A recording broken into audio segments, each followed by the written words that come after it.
肯定掉这里边了。拿，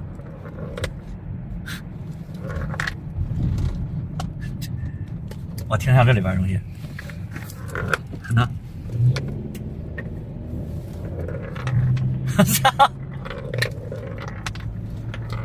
视频开头那个车里边有小异响，特别是一些打方向盘的时候有些小异响，大家是不是感觉听着像中控仪表台里边，特别是仪表台后面啊有个小东西，比如说小钢珠啦、小螺丝啦，哎没有固定好，再跟着我们的方向进行不停的移动。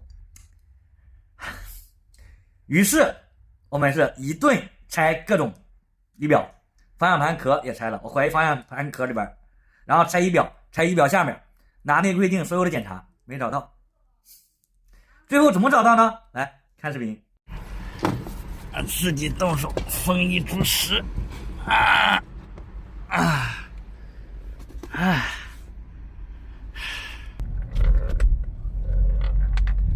我操，到底东西掉哪了？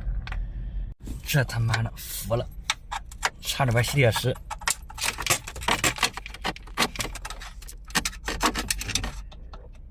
也他妈够不到，他妈掉的到哪了？那下面的吹也不一定能吹，是个玻璃球，白色的，看到了，那，我看见了。谁他妈的车上再给我放上收拾品串珠，我他妈打死他！还够不上来，他妈谁手串，谁仪表盘油再给我放这些东西掉到里边。我排查一下午，整个车咯噔响，就找不出来，操！拿不上来，把手拿开，你把手拿开，不行就卡这儿了。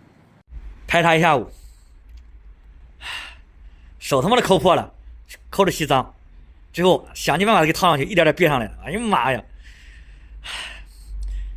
他妈工程费得干500，我他妈都不愿意。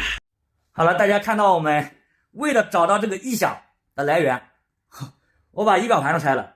我怀疑是仪表盘下面啊一个小空道的地方有个小螺丝或者小钢珠，哎，在那不停来回晃动。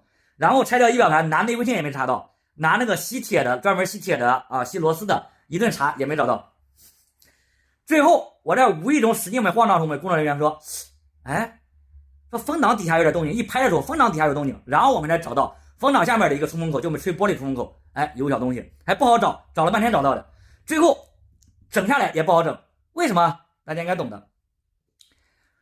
玻璃风挡和出风口地方挨得非常近，拳头不好放下去，两手都抠还抠不下来，想尽办法拿铁丝把它勾出来的。这个问题哈，所以说我们装二手车贩子天天整备车也挺好玩的，你总能遇到各种问题。这个问题从下午1点发生开始找，一直干到下午4、5点才完事。我到现在都不知道这个珠子是怎么进去的，我估计上任车主可能在中控台摆一些小摆件、小手串，哎，珠子无意中掉下去的，然后他也没当回事，那异响他也不响了。